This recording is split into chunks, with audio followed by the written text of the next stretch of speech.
ಶ್ರೀ ಗುರುಭ್ಯೋ ನಮಃ. ಗುರುಬ್ರಹ್ಮ ಗುರುವಿಷ್ಣು ಗುರುದೇವೋ ಮಹೇಶ್ವರ. ಗುರು ಸಾಕ್ಷಾತ್ ಪರಬ್ರಹ್ಮ ತಸ್ಮೈ ಶ್ರೀ ಗುರುವೇ ನಮಃ. ಹಲವು ಮಾತೇನು ನೀನೊಲಿದು ಪಾದವನಿಟ್ಟ ನೆಲವೇ ಸುಕ್ಷೇತ್ರ, ಜಲವೇ ಪಾವನ ತೀರ್ಥ, ಸುಲಭ ಶ್ರೀ ಗುರುವೇ ಕೃಪೆಯಾಗ.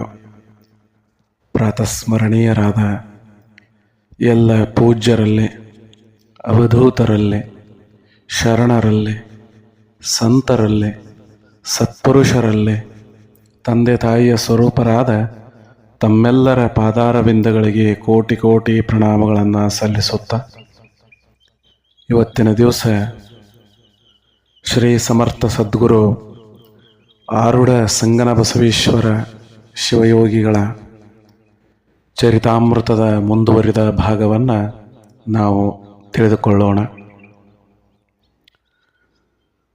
ಕಳೆದ ಭಾಗದಲ್ಲಿ ನಾವು ಸಂಗನ ಬಸವೇಶ್ವರರ ಜನನದ ಪೂರ್ವದಲ್ಲಿ ಯಾವ ರೀತಿ ಇತ್ತು, ಅವರ ಜನನ ಯಾವ ರೀತಿ ಆಯಿತು, ಜನನ ಸಂದರ್ಭದಲ್ಲಿ ನಡೆದಿರುವಂತಹ ಘಟನೆಗಳ ಬಗ್ಗೆ ನಾವು ನೋಡಿದ್ವಿ.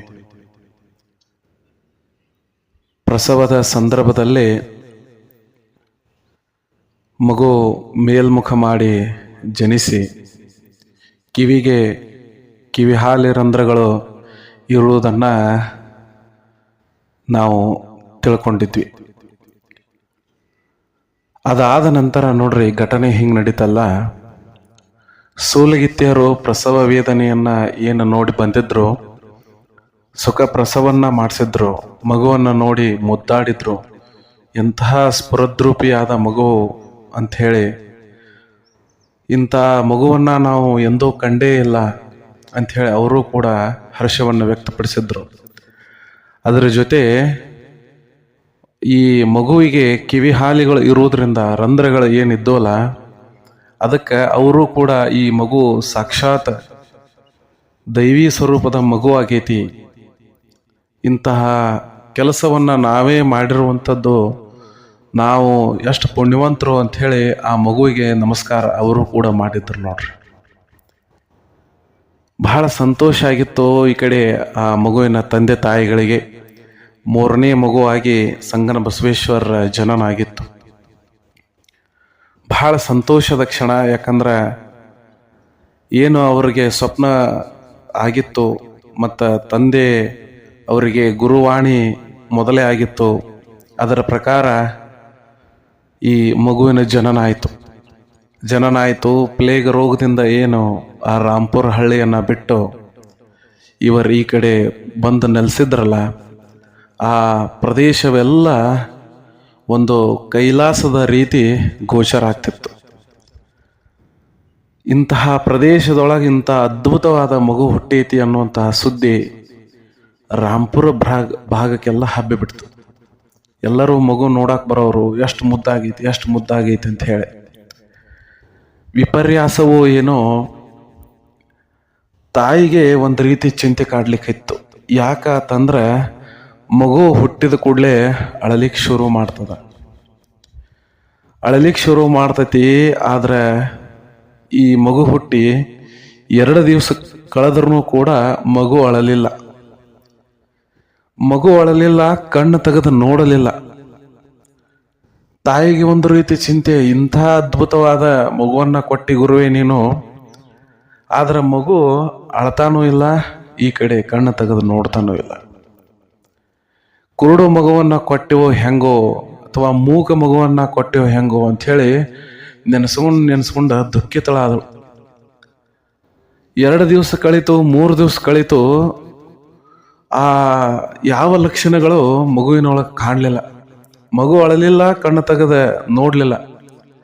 ಏನು ಕಿವುಡೈತೋ, ಮೂಕೈತೋ, ಕುರುಡೈತೋ ಏನೋ ಅರ್ಥ ಆಗ್ಲಿಲ್ಲ ತಾಯಿಗೆ. ಬಹಳ ಚಿಂತೆ ಕಾಡ್ಲಿಕ್ಕಿತ್ತು. ಒಂದು ದಿವಸ ಆಕಿ ಮಲ್ಕೊಂಡಾಗ, 3ನೇ ದಿವಸ ನೋಡ್ರಿ ಮಲ್ಕೊಂಡಾಗ, ಮತ್ತೆ ಅವಳ ಕನಸಿನೊಳಗೆ ಸ್ವಪ್ನ ಆಯ್ತು. ಸ್ವಪ್ನದೊಳಗ ಡಿಗ್ಗಿ ಸಂಗನ ಬಸವ ಡಿಗ್ಗಿ ಸಂಗಮನಾಥರು.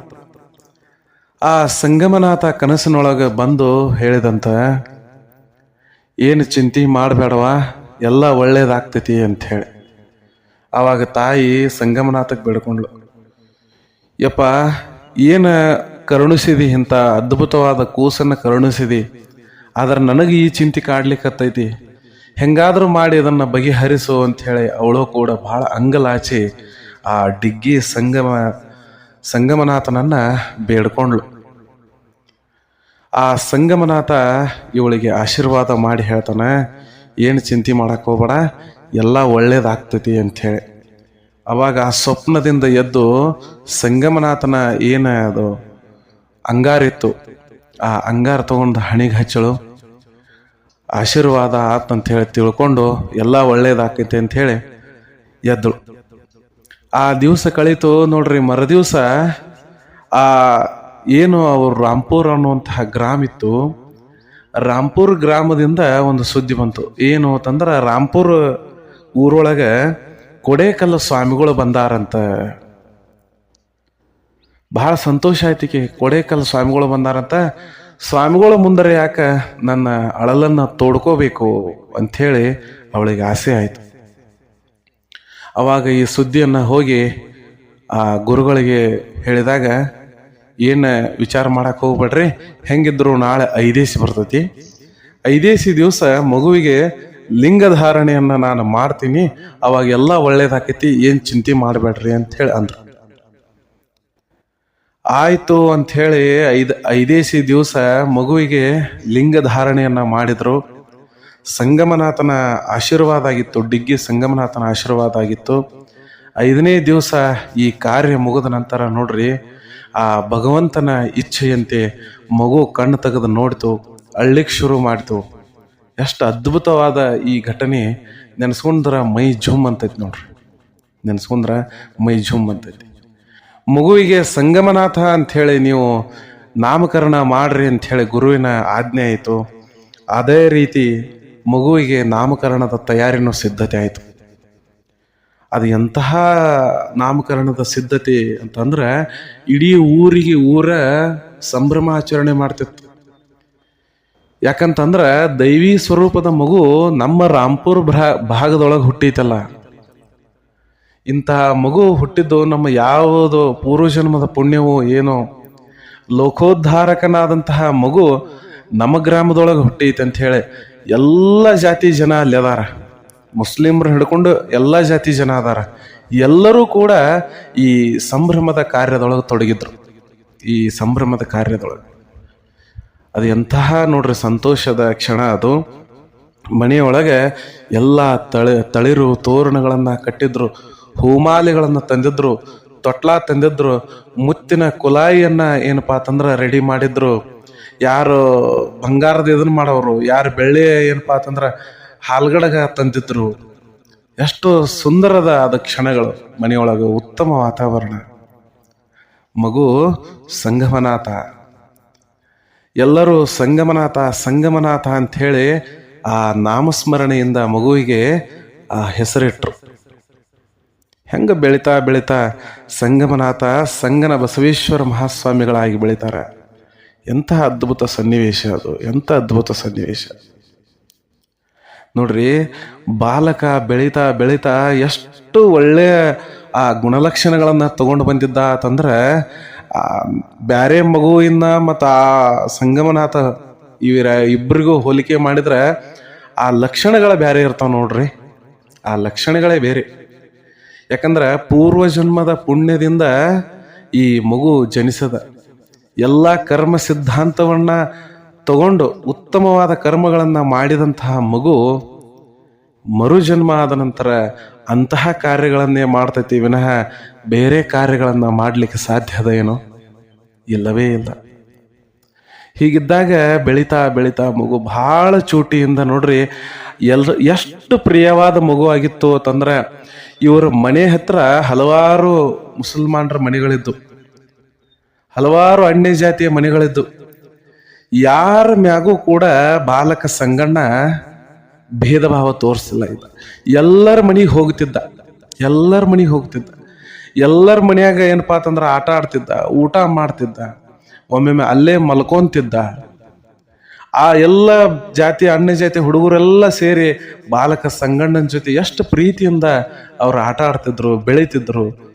ಅದು ಅದು ಮಕ್ಕಳದ ಆ ಲೀಲೆಗಳನ್ನ, ಆ ಕಾರ್ಯಗಳನ್ನ ನೋಡೋದು ಒಂದು ಕಣ್ಣಿಗೆ ಹಬ್ಬ.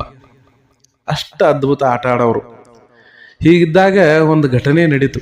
ಏನು ಅಂತಂದ್ರೆ, ಈ ಬಾಲಕ ಸಂಗನ ಬಸವನನ್ನ ಬಿಟ್ಟು ಇವರ ತಂದೆ ತಾಯಿ ಎಲ್ಲ ಕೆಲಸಕ್ಕೆ ಹೋಗೋರು, ಮನಿ ಕೀಲಿ ಹಾಕಿ ಹೋಗೋರು. ಹುಡುಗ ಊಟ ಮಾಡಿ ಬ್ಯಾರೆದ ಹುಡುಗರ ಜೋಡಿ ಆಟ ಆಡ್ಕೋತಿರೋದು. ಈ ಸಂದರ್ಭದೊಳಗೆ ಕೆಲವೊಂದಿಷ್ಟು ಹುಡುಗರಿಗೆ ಹಸಿವಾತಂದ್ರೆ ಇವ್ರು ಏನ್ ಮಾಡ್ತಿದ್ರು ಗೊತ್ತೇನ್ರಿ? ಇವ್ರ ಮನಿ ಮ್ಯಾಗ ಏರಿ ಒಂದು ಹಗ್ಗ ಕಟ್ಟಿ ಆ ಬೆಳಕಿ ಹಿಂಡಿಯಿಂದ ಒಳಗೆ ಇಳ್ತಿದ್ರಂತ. ಆ ಬೆಳಕಿಂಡಿಯಿಂದ ಒಳಗೆ ಇಳಿದು ಅವ್ರ ಮನ್ಯಾಗಿನ ಊಟ ಎಲ್ಲ ತಗೊಂಡು ಮತ್ತೆ ಬೆಳಕಿಂಡಿಯಿಂದ ಮ್ಯಾಗ ಹೋಗಿ ಎಲ್ಲರಿಗೆ ಊಟವನ್ನ ಹಂಚುವಂತಹ ಕಾರ್ಯ ಬಾಲಕ ಸಂಗಣ್ಣ ಮಾಡ್ತಿದ್ದ. ನೋಡ್ರಿ, ಬಾಲ್ಯದಲ್ಲಿ ಎಂಥ ಗುಣಗಳು ಬರ್ತಾವು. ಮಂದಿಗೆ ಉಣಿಸ್ಬೇಕು ಅನ್ನುವಂತಹ ಗುಣ ಬಾಲ್ಯದೊಳಗೆ ಯಾರು ಹೇಳಿಕೊಟ್ಟಿರ್ಬೇಕು ಆ ಮಗುವಿಗೆ? ಈಗ ಕೆಲವೊಂದು ಹುಡುಗರು ಕೈಯಾಗ ಏನ್ರ ಹಿಡ್ಕೊಂಡ್ರೆ ನಾವು ತಗೋಲಕ್ ಹೋದ್ರೆ ಕಸಗೋತಾವ್. ಆದ್ರೆ ಹಂಗಲ್ಲ, ಸಂಗಣ್ಣನ ಗುಣ ಹಂಗಲ್ಲ. ಎಲ್ಲರೂ ತಿನ್ಲಿ ಉಣ್ಲಿ ಅನ್ನುವಂತಹ ಗುಣ ಬಾಲ್ಯಾವಸ್ಥೆಯೊಳಗೆ ಬಂದ್ಬಿಟ್ಟಿತ್ತು ನೋಡ್ರಿ. ಇಂತಹ ಗುಣ ಹೊಂದಿರುವಂತಹ ಸಂಗನ ಬಸವ, ಸಂಗಮನಾಥ, ಸಂಗಣ್ಣ ಬೆಳೀತಾ ಬೆಳೀತಾ ಎಷ್ಟು ಜನರಿಗೆ ಊಟ ಹಾಕ್ಲಿಲ್ಲ. ಬೆಳೆಯುವ ಸಿರಿ ಮೊಳಕೆಯಲ್ಲಿ ಕಾಣುವಂತ ಸುಮ್ಮನೆ ಹೇಳಿಲ್ಲ ಅವರು. ಬೆಳೆಯುವ ಸಿರಿ ಮೊಳಕೆಯಲ್ಲಿ ಕಾಣುವಂತ ಹೇಳಿ ಚಿಕ್ಕವನಿದ್ದಾಗನ ಆ ಲಕ್ಷಣಗಳೆಲ್ಲ ಸಂಗಣ್ಣಗ ಗೊತ್ತಾಗ್ತಿತ್ತು. ಹೀಗಿದ್ದಾಗ ನೋಡ್ರಿ, ಒಂದು ಸಲ ಅವ್ರ ರಾಂಪುರ ಭಾಗಕ್ಕೆ ಗುಳೇದ ಗುಡ್ಡದಿಂದ ಗುರುಸಿದ್ದಯ್ಯನವರು ಅಂಥೇಳಿ ಅವರು ಬಂದಿದ್ರು. ಗುಳೇದ ಗುಡ್ಡದವ್ರು ಇವರು. ಗುಳೇದ ಗುಡ್ಡದೊಳಗೆ ಪಾಪ ಅವ್ರಿಗೆ ಅಷ್ಟೊಂದು ಆ ಶರಣರಿಗೆ ವ್ಯವಸ್ಥೆ ಆಗಲಿಲ್ಲ ಅಂಥೇಳಿ ಇಲ್ಲಿ ರಾಂಪುರದೊಳಗೆ ಇವರು ಶಿಷ್ಯರಾದಂತಹ ಸಿದ್ದರಾಮ್ ಸಾಧುಗಳು ಅಂಥೇಳಿ, ಸಿದ್ದರಾಮ್ ಸಾಧು ಮಾರ್ಸ್ನಹಳ್ಳಿ ಅಂಥೇಳಿ ಇವ್ರನ್ನ ಹುಡ್ಕೊಂಡು ರಾಂಪುರಕ್ಕೆ ಬಂದಿರ್ತಾರ ಗುರುಸಿದ್ದಯ್ಯನವರು. ಈ ಗುರುಸಿದ್ದಯ್ಯನವ್ರಿಗೆ ವಯಸ್ಸು ಬಹಳ ವಯಸ್ಸಾಗಿತ್ತು. ಈ ಕಡೆ ಶಿಷ್ಯರಾದಂತಹ ಸಿದ್ದರಾಮ್ ಸಾಧುಗಳು, ಈ ಸಿದ್ದರಾಮ್ ಸಾಧುಗಳ ಮಡದಿ ಏನಿದ್ಲು, ಹೆಂಡತಿ ಏನಿದ್ಲು, ಇವಳಿಗೂ ಕೂಡ ಒಂದು ರೋಗ ಇತ್ತು. ಊರಾಗ ಅಷ್ಟೊಂದು ಜನ ಇವರಿಗೆ ಮಾತಾಡಿಸಲಾಗಿದ್ರು. ಅಷ್ಟು ಕಷ್ಟ ಇತ್ತು ಸಿದ್ದರಾಮ್ ಸಾಧುಗಳದು ಮನೆ ಪರಿಸ್ಥಿತಿ. ಯಾವಾಗ ಗುರುಸಿದ್ದಯ್ಯನವರು ಬಂದ್ರು ಮತ್ತು ಈ ಸಿದ್ದರಾಮ ಸಾಧುಗಳು ಇಬ್ರು ಕೂಡ್ಕೊಂಡು ಅವರು ಅಲ್ಲೇ ಇರುವಂತಹ ಗಚ್ಚಿನ ಮಠ ಏನಿತ್ತು, ಆ ಗಚ್ಚಿನ ಮಠದೊಳಗೆ ಉಳ್ಕೊಂತಿದ್ರು. ಗಚ್ಚಿನ ಮಠದೊಳಗೆ ಉಳ್ಕೊಂಡು ಅಲ್ಲೇ ಇರೋರವರು. ಈ ಕಡೆ ನಮ್ಮ ಬಾಲಕನಾದಂತಹ ಸಂಗಮನಾಥ ಎಲ್ಲ ಹುಡುಗರ ಜೋಡಿ ಆಟ ಆಡ್ಕೊಂತ ಎಲ್ಲ ತಿನ್ಕೊಂತ ಮಾಡ್ಕೊಂತ ಬಹಳ ಚಂದ. ಈ ಸನ್ನಿವೇಶವನ್ನ ನೋಡ್ರಿ, ನಮಗ ಇವ್ರು ಹೇಳ್ತಾರ, ಯಾರು? ಮುಜಾವರ ಭಾಷಾ ಅವ್ರಿಗೆ ಏನು ತಂದೆ ತಾಯಿಗಳಿದ್ರು, ಆ ತಂದೆ ತಾಯಿಗಳಿಗೆ ಸಂಗಮನಾಥರು ಏನಂತ ಕರಿತಿದ್ರು ಅಂದ್ರ ಅಕ್ಕ ಮಾವ ಅಂತ ಕರಿತಿದ್ರಂತ. ಈ ಮುಜಾವರ ಭಾಷಾ ಅವರ ತಂದೆ ತಾಯಿಗಳಿಗೆ ಸಂಗಮನಾಥರು ಅಕ್ಕ ಮತ್ತು ಮಾವ ಅಂತ ಕರಿತಿದ್ರಂತ. ಇದ ಮುಜಾವರ ಭಾಷಾ ಅವರು ಸಂಗನ ಬಸವೇಶ್ವರರಿಗೆ ಮಾವ ಅಂತ ಕರಿತಿದ್ರು. ಸ್ವತಃ ಈ ವಿಚಾರವನ್ನ ಮುಜಾವರ ಭಾಷಾ ಅವರ ಹೇಳ್ಯಾರ. ಅವ್ರು ಅಂತಿದ್ರಂತ, ಏನು ಅದು ನಾವು ಮುಸ್ಲಿಮ್ರಂತ ಹೇಳಿ ಅವ್ರಿಗೆ ಭೇದ ಭಾವ ಇಲ್ಲ, ಅವ್ರ ಹಿಂದೂಗಳಂತ ಹೇಳಿ ನಮಗೆ ಭೇದ ಭಾವ ಇಲ್ಲ. ಅಂತಹ ಗುರುವಿನ ಸಂಗಡ ಇದ್ದದ್ದ ನಮ್ಮದ ಪೂರ್ವ ಜನ್ಮದ ಪುಣ್ಯ ಅಂತ ಹೇಳಿ ಮುಜಾವರ ಭಾಷೆ ಅವ್ರು ಹೇಳ್ತಾರಲ್ರಿ. ಎಲ್ಲೈತಿ ಜಾತಿ ವ್ಯವಸ್ಥೆ? ಯಾವುದು ಜಾತಿ? ಗಂಡು ಹೆಣ್ಣು ಎರಡೇ ಜಾತಿ ಭೂಮಿ ಮೇಲೆ, ಗಂಡು ಹೆಣ್ಣು ಎರಡೇ ಜಾತಿ. ನಮ್ಮ ಜೋಡಿ ಬರುವುದು ಒಳ್ಳೇದು ಕೆಟ್ಟದ್ದು ಮಾತ್ರ. ನೀನು ಒಳ್ಳೇದು ಮಾಡ್ರೆ ಜನ ನಿನಗೂ ಒಳ್ಳೇದು ಮಾಡ್ತಾರ, ನೀನು ಕೆಟ್ಟದ್ದು ಮಾಡ್ರೆ ನಿನಗೂ ಕೆಟ್ಟದ್ದ ಆಗ್ತೈತಿ. ಇಷ್ಟೇ ನಾವು ತಗೊಂಡು ಹೋಗ್ಲಿಕ್ಕೆ ಸಾಧ್ಯ, ಮತ್ತೇನು ಒಯ್ಲಿಕ್ಕೆ ಸಾಧ್ಯ ಇಲ್ಲ. ಹಾವಿನ ಗುಣ ಕಚ್ಚೋದು ಇದ್ರೆ ನಿನ್ನ ಗುಣ ಅದನ್ನು ಹೊಡೆಯೋದಲ್ಲ, ಅದಕ್ಕೆ ಹಾಲು ಇರಿಯೋದ, ಅದನ್ನು ಪೂಜಿಸೋದೇ ನಿನ್ನ ಗುಣ. ಇಂಥ ಮಾನವ ಗುಣ, ಅದ್ಭುತವಾದ ಮಾನವ ಗುಣಗಳನ್ನು ಬಿಟ್ಟು ನಾವು ಯಾವುದೋ ವಿಚಾರಕ್ಕೆ ಜಾತಿ ಕಲಹ ಅದು ಇದು ಅಂತ ಹೇಳಿ ಎಷ್ಟು ಭೇದ ಭಾವ ಮಾಡ್ತೀವಲ್ರಿ.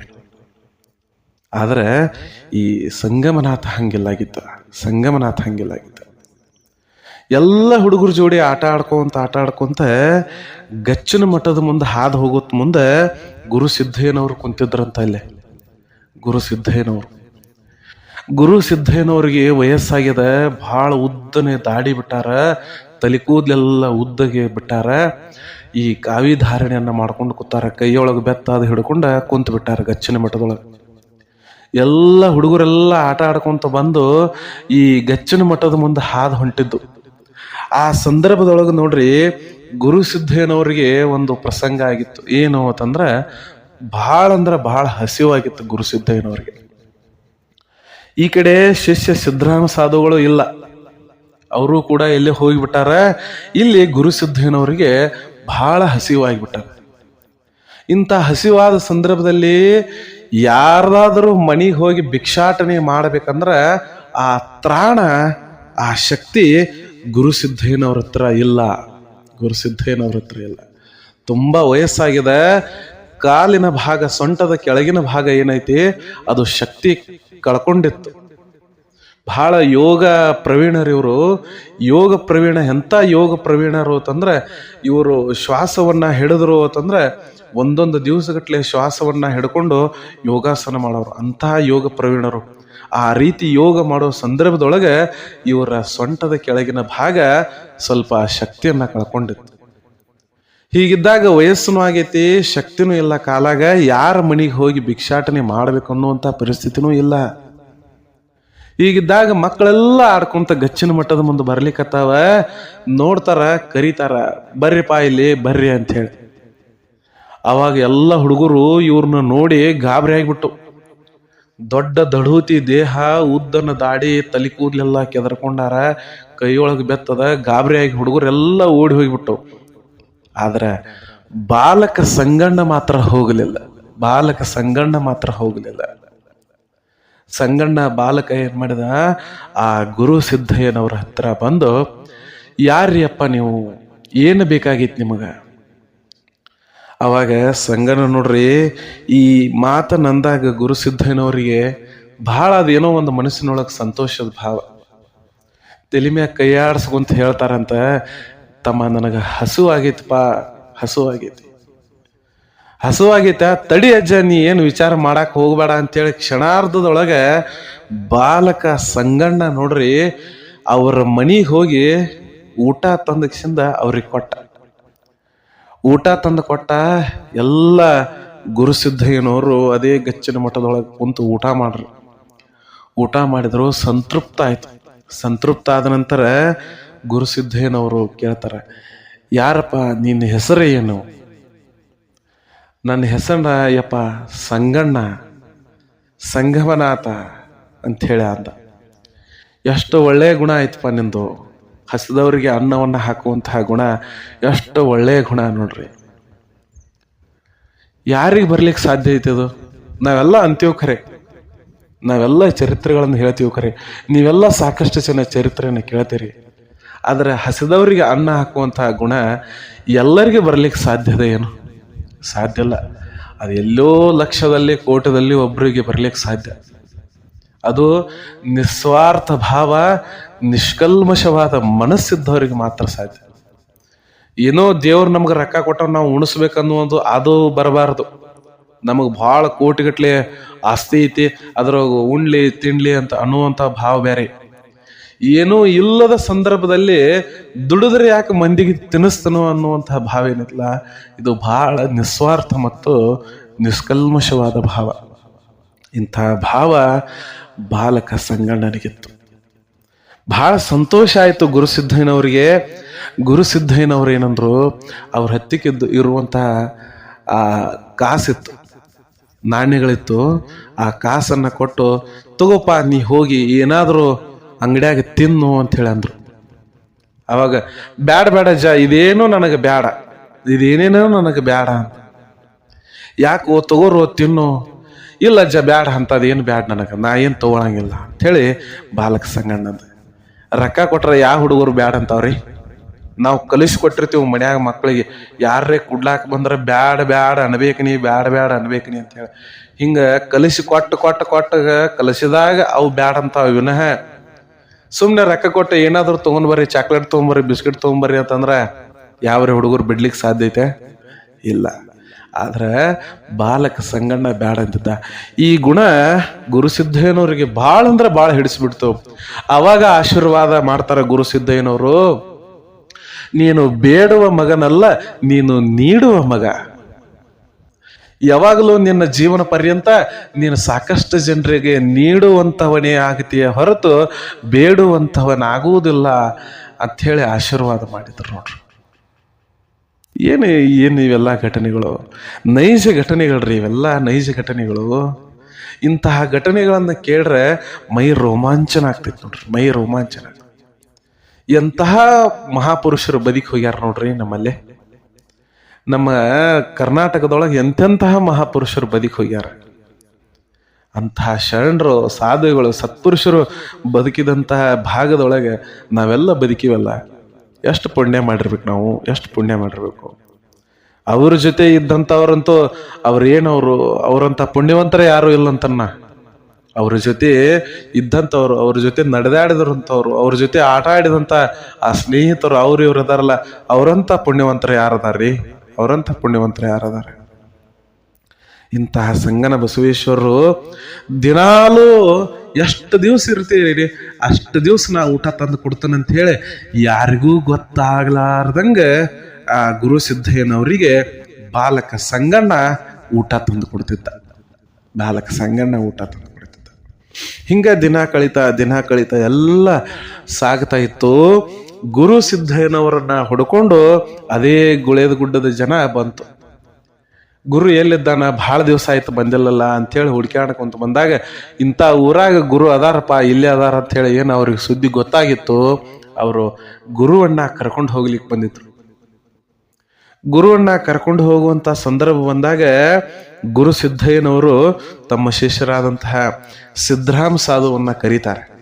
ಸಿದ್ಧರಾಮ ಸಾಧು ಮಾರ್ಸ್ನಳ್ಳಿ ಅವ್ರನ್ನ ಕರೆದು ಒಂದು ಮಾತು ಹೇಳ್ತಾರೆ. ನೋಡಪ್ಪ, ಎಲ್ಲರೂ ನನ್ನ ಕರ್ಕೊಂಡು ಹೋಗ್ಲಿಕ್ಕೆ ಬಂದಾರ, ಮತ್ತು ಈಗಲೇ ನೀನು ಆ ಬಾಲಕ ಸಂಗಣ್ಣನನ್ನು ಕರ್ಕೊಂಡು ಬಾ. ಬಾಲಕ ಸಂಗಣ್ಣನನ್ನು ಕರ್ಕೊಂಡು ಬಾ ಅಂದ ನಂತರ ಸಿದ್ದರಾಮ ಸಾಧುಗಳು ಬಾಲಕ ಸಂಗಣ್ಣನನ್ನು ಕರ್ಕೊಂಡು ಬಂದರು.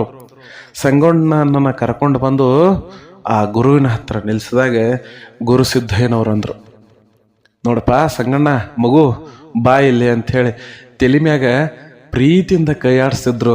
ಅದು ತಾಯಿ ಮಗನ ಪ್ರೀತಿ ಅಂತ ಇತ್ತಲ್ರಿ, ತಾಯಿ ಮಗನ ಪ್ರೀತಿ ಅಂತ ಇತ್ತು. ಗುರು ಶಿಷ್ಯರ ಸಂಬಂಧ ಹೆಂಗಿರ್ಬೇಕಂದ್ರೆ ಅದೊಂದು ತಾಯಿ ಮಗುವಿನ ರೀತಿ ಇರಬೇಕು. ತಾಯಿ ಇನ್ನೇನು ಹೊರಡ್ತಾ ಇದ್ದಾಳೆ, ಗುರು ಸಿದ್ದಯ್ಯನವ್ರು ಹೋಗ್ತಾ ಇದ್ದಾರೆ, ಬಾಲಕ ಸಂಗಣ್ಣನ ತಲೆ ಮ್ಯಾಗ ಕೈ ಆಡಿಸ್ತಾ ಇದ್ದಾರೆ, ನಾನು ಹೋಗ್ತಾ ಇದ್ದೀನಪ್ಪ ಅಂಥೇಳಿ. ಎಲ್ಲಿ?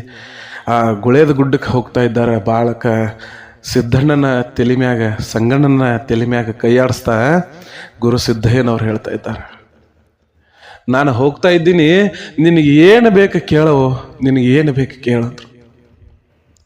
ದಿನಾಲು ಊಟ ತಂದು ಕೊಟ್ಟು ನನಗೆ ಪ್ರೀತಿಯಿಂದ ನೋಡ್ಕೊಂಡು ನನ್ನ ಹಸುವನ್ನು ಹಿಂಗಿಸದ ತಾಯಿ ನೀನು, ನಿನಗೆ ನಾ ಏನು ಕೊಡ್ಲಿ, ಏನಾದರೂ ಕೇಳ, ನಾ ಹೋಗುವಷ್ಟ್ರೊಳಗೆ ಅಂಥೇಳಿ ಆ ಗುರು ಸಿದ್ದಯ್ಯನವ್ರು ಕೇಳಕತ್ತಾರೆ. ಆವಾಗ ಬಾಲಕ ಸಂಗಣ್ಣ ಅಂತಾನೆ ನೋಡ್ರಿ, ಅದು ಎಂಥ ಅದು ಈ ಮಾತುಗಳನ್ನು ಹೇಳ್ಬೇಕಾದ್ರೆ ಗಂಟಲ್ನಂತ ಬಿಗಿತೈತಿ ನೋಡ್ರಿ, ಗಂಟಲು ಬಿಗಿತ್ ಬರ್ತೈತಿ. ಗುರು ಹೊರಡ್ತಾ ಇದ್ದಾನ, ಬಾಲಕ ಸಂಗಣ್ಣ ಕೇಳ್ತಾ ಇದ್ದಾನ, ನನಗೇನೇನು ಬೇಡ, ಅಷ್ಟೂ ಮೀರಿ ನೀವು ಕೊಡಬೇಕು ಅಂತ ಅನಿಸಿದ್ರೆ ನನಗೊಂದು ನೀವು ಹಾಕ್ಕೊಂಡಿರುವಂತಹ ಕೋಟು ಕೊಡಬೇಕು. ಕೋಟು, ಕರಿ ಕೋಟು ಏನಿತ್ತಲ್ಲ ಅಂತ ನೀವು ಹಾಕ್ಕೊಂಡಿರುವಂತಹ ಒಂದು ಕೋಟು ಕೊಡ್ರಿ, ನನಗೊಂದು ಕೊಳಲು ಕೊಡ್ರಿ, ಅದ್ರ ಜೊತೆ ನನಗೊಂದು ಗಡಿಯಾರವನ್ನು ಕೊಡಬೇಕು ಅಂತ ಕೇಳ್ಕೊಂಡಿದ್ದ. ರೊಕ್ಕ ರೂಪಾಯಿ ನಾಣ್ಯ ಏನಿಲ್ಲ. ನೀವು ತೊಟ್ಕೊಂಡದ್ರೊಳಗೆ ನನಗೆ ಕೊಟ್ಟು ಬಿಡ್ರಿ. ಅದೇ ಆಶೀರ್ವಾದ, ಅದೇ ಆಶೀರ್ವಾದ. ಯಾರ್ಯಾರೋ ಏನೇನೋ ಬೇಡ್ತಿರ್ತಾರೆ, ಯಾರ್ಯಾರೋ ಏನೇನೋ ಬೇಡ್ತಾರೆ. ದೇವಸ್ಥಾನಕ್ಕೆ ಹೋಗಿ ಅದು ಕೊಡು ಇದು ಕೊಡು ಅಂತ ಹೇಳಿ ದೇವ್ರ ಮುಂದೆ ಬೇಡ್ತಾರೆ. ಆದ್ರೆ ಬಾಲಕ ಏನು ಮಾಡಿದ್ದ?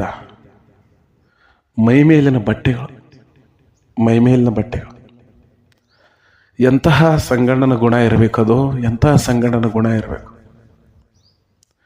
ಆಯಿತು, ಅದನ್ನು ಒಪ್ಪಿಸುವಂತಹ ಕೆಲಸ ಮಾಡ್ತೀನಿ ಅಂತ ಹೇಳಿ ಗುರುಸಿದ್ದಯ್ಯನವರು ಆಶೀರ್ವಾದ ಮಾಡಿ ಆ ಪ್ರದೇಶವನ್ನು ಬಿಟ್ಟು ತಮ್ಮ ಊರಿಗೆ ಹೋಗಿದ್ರು.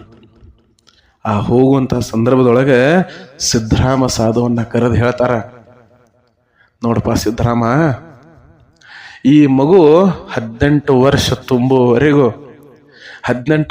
ತುಂಬುವವರೆಗೂ ಈ ಮಗುವನ್ನ ಕಣ್ಣಿಟ್ಟು ನೋಡ್ಕೊರೋ, ಕಣ್ಣಿಟ್ಟು ನೋಡ್ಕೊ. ಅಸಾಮಾನ್ಯನಾದ ಬಾಲಕ ಅಲ್ಲಿವ, ಸಾಮಾನ್ಯವಾದ ಬಾಲಕ ಅಲ್ಲ, ಅಸಾಮಾನ್ಯ ಅದಾನಿವ, ಅಸಾಮಾನ್ಯ ಅದಾನ, ಸಾಮಾನ್ಯವಾದ ಬಾಲಕ ಅಲ್ಲ ಅವ. ಅವನನ್ನ ಕಾಳಜಿಪೂರ್ವಕವಾಗಿ ನೋಡ್ಕೋ, ಅವನಿಗೆ ಯೋಗಾಭ್ಯಾಸವನ್ನ ಕಲಿಸು, ಒಳ್ಳೆ ಸಂಸ್ಕಾರವನ್ನ ನೀಡು. ಅವರ ತಂದೆ ತಾಯಿ ಎಷ್ಟು ನೀಡ್ತಾರೆ ನೀಡ್ಲಿ, ಅದ್ರ ಜೊತೆ ನೀನೂ ಕೂಡ ಅವನ ಹಿಂಬಾಲಕನಾಗಿ, ಅವನ ಬೆಂಬಲಿಗನಾಗಿ ಸದಾ ಅವನ ಬೆನ್ನ ಮ್ಯಾಗ ನೀ ಇರು ಅಂತ ಹೇಳಿ ಸಿದ್ಧರಾಮ ಸಾಧುಗಳಿಗೆ ಹೇಳಿ ಗುರುಸಿದ್ದಯ್ಯನವರು ಹೊರಟಿದ್ರು. ಗುರುವಿನ ವಾಕ್ಯವನ್ನ ಪಾಲಿಸಿದಂತಹ ಸಿದ್ಧರಾಮ ಸಾಧುಗಳು ಈ ಸಂಗಣ್ಣ ಬೆಳೆದ 18 ವರ್ಷ ಆಗುವ ತನಕನೂ ಭಾಳ ಕಾಳಜಿಪೂರ್ವಕವಾಗಿ ಎಲ್ಲಿ ಹೋತಾನೋ, ಏನು ಮಾಡ್ತಾನೋ, ಏನು ತಿಂತಾನೋ, ಏನಿಲ್ಲೋ ಎಲ್ಲವನ್ನ ಗಮನದಲ್ಲಿ ಇಟ್ಟುಕೊಂಡು ಅವನನ್ನು ಗಮನಿಸಿದ್ರು, ಕಾಳಜಿಪೂರ್ವಕವಾಗಿ ನೋಡ್ಕೊತಿದ್ರು. ಎಲ್ಲ ರೀತಿಯ ಶಿಕ್ಷಣವನ್ನು ನೀಡಿದ್ರು, ಯೋಗ ಸಕಟ ಕಲಿಸ್ತಿದ್ರಂತ. ಎಂತಹ ಅದ್ಭುತ ಸನ್ನಿವೇಶ ನೋಡ್ರಿ ಇವೆಲ್ಲ. ಇದನ್ನೆಲ್ಲ ಕಣ್ಣಾರೆ ಕಂಡಂತಹ ಜನ ಈ ನಿದರ್ಶನಗಳನ್ನು ಹೇಳ್ತಾರಂದ್ರೆ ಅದು ಎಂತ ಅವ್ರದ್ದು ಕಣ್ಣು ಮುಂದೆ ಕಟ್ಟಿರ್ಬೇಕು. ಆ ಚಿತ್ರ ಎಷ್ಟು ಕಣ್ಣು ಮುಂದೆ ಕಟ್ಟಿರ್ಬೇಕು ನೋಡ್ರಿ. ಇಂತಹ ಶರಣರ ಚರಿತ್ರೆಗಳನ್ನು ನಾವು ಕೇಳ್ತಾ ಇದ್ರೆ ಎಷ್ಟು ಆನಂದ. ಈ ಗ್ರಂಥವನ್ನ ಸ್ವತಃ ಅಥಣಿ ಭಾಗಕ್ಕೆ ನೋಡ್ರಿ, ಆ ಮಠದೊಳಗಿನ ಮಹಾಪುರುಷರು, ಮಹಾರಾಜರು ಅಂತ ಹೇಳಿ ಕರೀತಾರ ಅವರಿಗೆ. ಸಿದ್ಧಾರೂಢ ಮಹಾರಾಜರು ಮನಿ ಬಿಟ್ಟು 20 ವರ್ಷ ಆಯ್ತಂತವ್ರು. 20 ವರ್ಷ ಇನ್ನೂ ಆ ರಾಂಪುರ ಮಠದೊಳಗ ಅವ್ರಿದ್ದು ಸೇವೆ ಮಾಡ್ಲಿಕ್ಕತ್ತಾರ. ಅಂಥವ್ರು ಅಥಣಿ ಭಾಗಕ್ಕೆ ಬಂದ ಈ ಗ್ರಂಥವನ್ನ ನನಗೆ ದಯಪಾಲಿಸರು. ನಾವು ಎಷ್ಟು ಕೃತಜ್ಞತೆ ಹೇಳ್ಬೇಕ್ರಿ ಅವ್ರಿಗೆ, ಎಷ್ಟು ಕೃತಜ್ಞತೆ ಹೇಳಬೇಕು.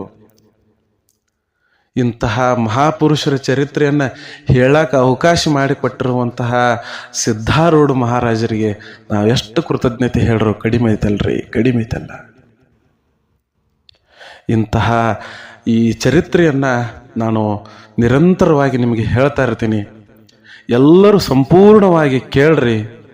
ನಿಮ್ಮ ಬಂಧು ಬಾಂಧವರಿಗೂ ಇದನ್ನು ಕಳಿಸ್ಕೊಡ್ರಿ, ಅವರು ಕೇಳಿ ಪುನೀತರಾಗಲಿ. ಗುರುವಿನ ಆಶೀರ್ವಾದ, ಸಂಗನ ಬಸವೇಶ್ವರರ ಆಶೀರ್ವಾದ ತಮ್ಮೆಲ್ಲರ ಮ್ಯಾಗ ಇರಲಿ ಅಂಥೇಳಿ ನಾನು ತಮ್ಮ ಪಾದಗಳನ್ನು ಮುಟ್ಟಿ ನಾನು ಕೇಳ್ತಾ ಇದ್ದೇನೆ. ಈ ಚರಿತ್ರೆಯನ್ನು ನಾನು ಇಲ್ಲಿಗೆ ಮುಗಿಸ್ತೇನೆ. ಎಲ್ಲರಿಗೂ ಒಳ್ಳೆಯದಾಗಲಿ. ಸರ್ವೇ ಜನಃ ಸುಖಿನೋ ಭವಂತು, ಸಕಲ ಸನ್ಮಂಗಳಾನಿ ಭವಂತು. ನಮಸ್ಕಾರ.